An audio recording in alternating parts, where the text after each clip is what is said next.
Good morning everyone. बेटा आज जो हम टॉपिक समझने वाले हैं वो टॉपिक है NEP, न्यू एजुकेशन पॉलिसी। इस टॉपिक को लेकर छोटे क्या बड़े क्या सभी कन्फ्यूज़न में हैं कि ये पॉलिसी लागू हो चुकी है कि नहीं, ये एक्चुअली पॉलिसी है क्या, ये जो फोर्स सिस्टम है, जो फार्मूला है, न्यू फार्मूला है, इसके अकॉर्डिंग स्टडी क्या होगी, कैसे होगी, क्या चेंजेस आए हुए हैं और हायर एजुकेशन क्या है। ठीक है, बहुत सारे क्वेश्चन मन में आ रहे हैं। अगर आप इस वीडियो को ध्यान से देखोगे तो आपके सारे डाउट मैक्सिमम क्लियर हो जाएंगे। तो फर्स्ट ऑफ ऑल इस पूरी वीडियो को समझाने से पहले मैं इन चीज़ों को थोड़ा सा आपको हाईलाइट करने वाली हूँ। इस चीज़ को थोड़ा सा देख लेना और हो सके तो बाद में भी अगर आप किसी को बताना चाहते हो, डिस्कस करना चाहते हो, समझाना चाहते हो तो फॉर दिस रीज़न इनके स्क्रीनशॉट ले लेना। फर्स्ट ऑफ ऑल इस चीज़ को ध्यान से देखो।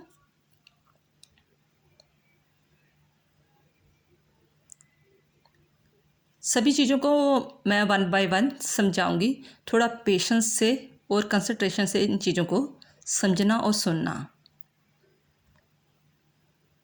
ये वीडियो आप सभी के लिए बहुत ज़्यादा बेनिफिशियल होने वाली है, क्योंकि आपके आस पड़ोस भी छोटे बच्चे होंगे, जब बड़े होंगे जो ग्रेजुएशन में क्लासेस कर रहे हैं, तो उनको आप प्रॉपर गाइड कर सकते हो।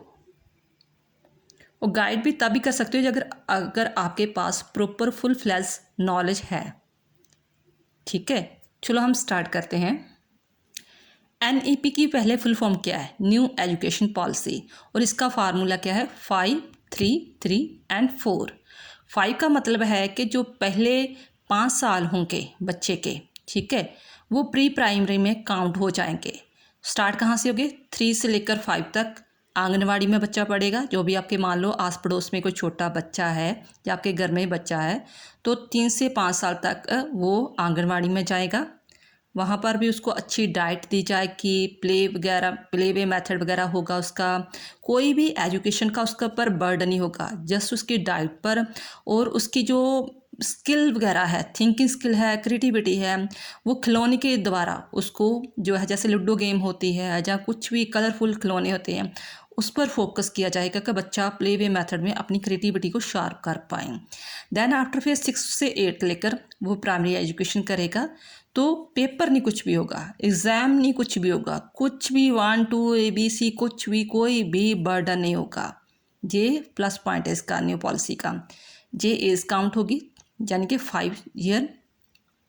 देन आफ्टर फिर 3 का फार्मूला है कि 8 से लेकर 11 तक बच्चा जो 3rd 4th and 5th class में जाएगा। ठीक है, इसमें चलो एग्ज़ाम होंगे, लेकिन इसके साथ साथ उसको प्ले वे मेथड भी दिया जाएगा और क्रिएटिविटी भी, करिकुलर एक्टिविटीज़ भी साथ में करवाई जाएगी। नेक्स्ट एज आ जाएगी 11 to 14। ठीक है, इसमें 6 to 8 क्लास होगी। देन 4th जो का है, जो 4th आएगा वो है 9 to 12 क्लास वाले बच्चे होंगे, जो 14 ईयर से 18 ईयर तक होंगे। और इस एज में बच्चे क्या करेंगे उसको हम आगे समझते हैं। हाँ जी, यस, पहले जो एज के बच्चे थे, जैसे मैंने कहा था, जो पहले 5 साल बच्चे थे, कोई भी उनका एग्ज़ाम नहीं होगा। फर्स्ट ऑफ ऑल जो उनका जो बचपन खोया जाता था ना, बड़ी बड़ी किताबें डालकर, उनका उतना वेट नहीं होता था जितना बच्चों की किताबों का होता था, जो बिल्कुल भी वो नहीं होगा अब। तो उसको प्ले वे मेथड के द्वारा ही सब कुछ उसकी एक्टिविटी, क्रिएटिविटी करवाई जाएगी। मान लो कि जैसे अपनी स्मार्ट क्लास के द्वारा उसे कोई मूवी दिखा दी, कार्टून दिखा दिए, या उसे कुछ गेम वगैरह उसे खेलने के लिए उसके साथ खेलें, या पंचतंत्र जैसी स्टोरी बुक्स वगैरह, लूडो गेम जैसे, ऐसी उसके साथ एक्टिविटी करेंगे। देन आफ्टर फिर में आएगा जो बच्चे जहाँ होंगे क्लास 3rd से लेकर 5th तक, इसके एग्ज़ाम होंगे, लेकिन वो भी बहुत लाइट वेजेस, मतलब कि कुछ ज़्यादा बर्डन नहीं होगा कि बड़े बड़े ऐसे लिख दो, याद करने, ग्रामर वगैरह याद करने शुरू कर दो। ये नहीं, करिकुलर एक्टिविटी पर जोर दिया जाएगा। वो बच्चा कैसे स्पीक करता है, लिसनिंग कैसे करता है, प्रॉपर लिसनिंग करता है कि नहीं, स्पीकिंग करता है कि नहीं, ये चीज़ें वगैरह पर फोकस किया जाएगा। एग्ज़ाम नहीं कि वो उसने बड़ी बड़ी मोटी मोटी किताबें रट ली है, ऐसे लिख दिए हैं, ग्रामर को रट लिया, ये चीज़ें वगैरह नहीं होगी। उस उसकी क्रिएटिविटी पर, क्रिटिकली थिंकिंग पर जोर दिया जाएगा, उसको अब क्रैमिंग से बहुत दूर लेकर जाया जाएगा।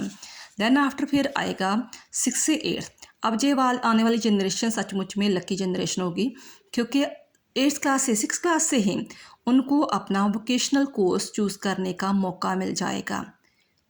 हम जब हमारे पास क्या होता था, हम चलो +2 करके ग्रेजुएशन करके देन आफ्टर हम सोचते थे कि ओहो हमारा तो इंटरेस्ट इसी चीज़ में था। लेकिन अब क्या है, 6th क्लास से ही बच्चा अपना वोकेशनल कोर्स चूज़ कर सकता है कि मेरा इंटरेस्ट किस में है।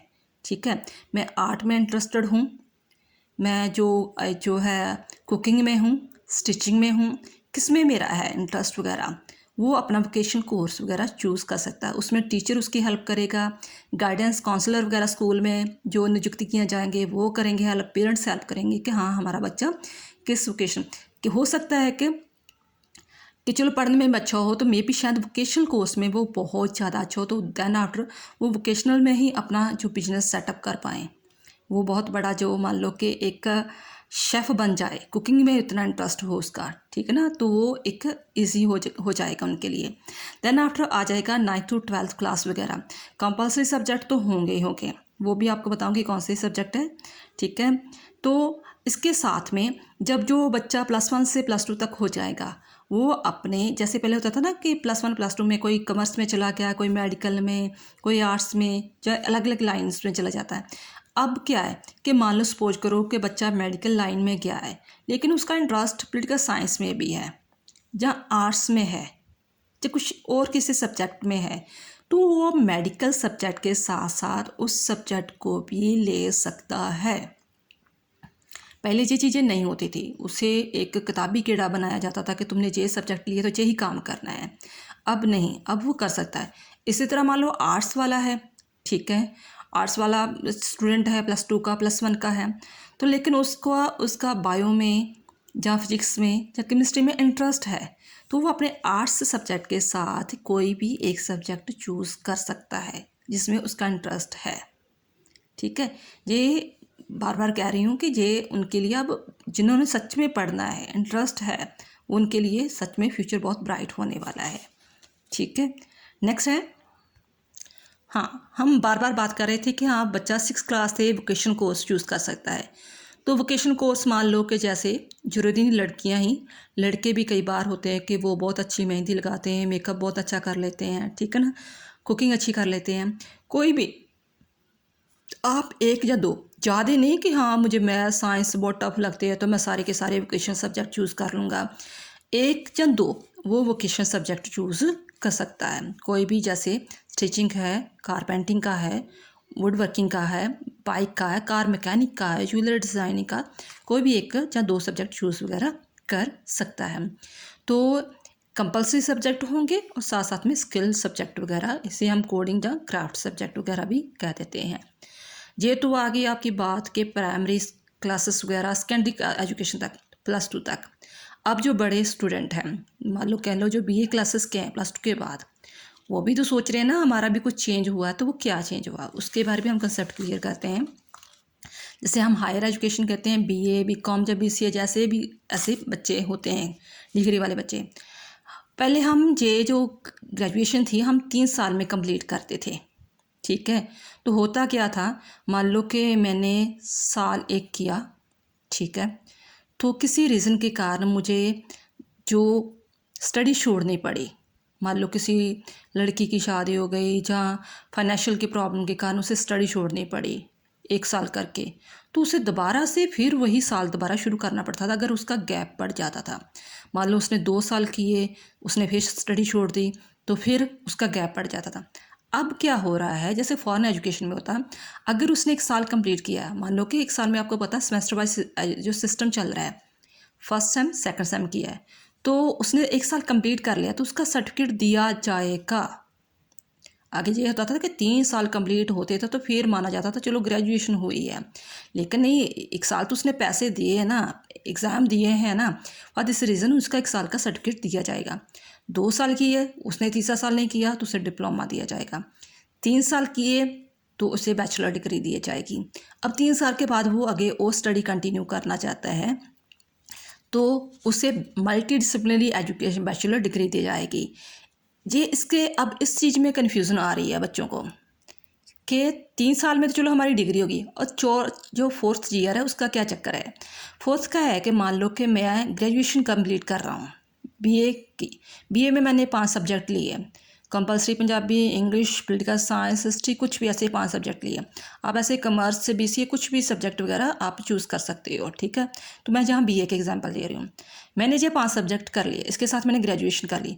अब मेरा इसमें पॉलिटिकल साइंस में बहुत ज़्यादा इंटरेस्ट था, तो मैंने 4th ईयर में क्या किया, मैंने पोस्ट साइंस को सब्जेक्ट चूज़ कर लिया पोस्ट साइंस को मैंने एज ए सब्जेक्ट चूज़ कर लिया कहाँ, 4th ईयर में। तो अब मैं क्या करूँगी, यही नहीं कि जो मैंने पीछे बीए में पॉलिटिकल साइंस पढ़ी वही, अब मैं कोई ऐसे टॉपिक लूँगी जिस पर मैं अपनी कुछ नई रिसर्च करूँगी, जिसे हम थीसिस बोलते हैं, टॉपिक बोलते हैं।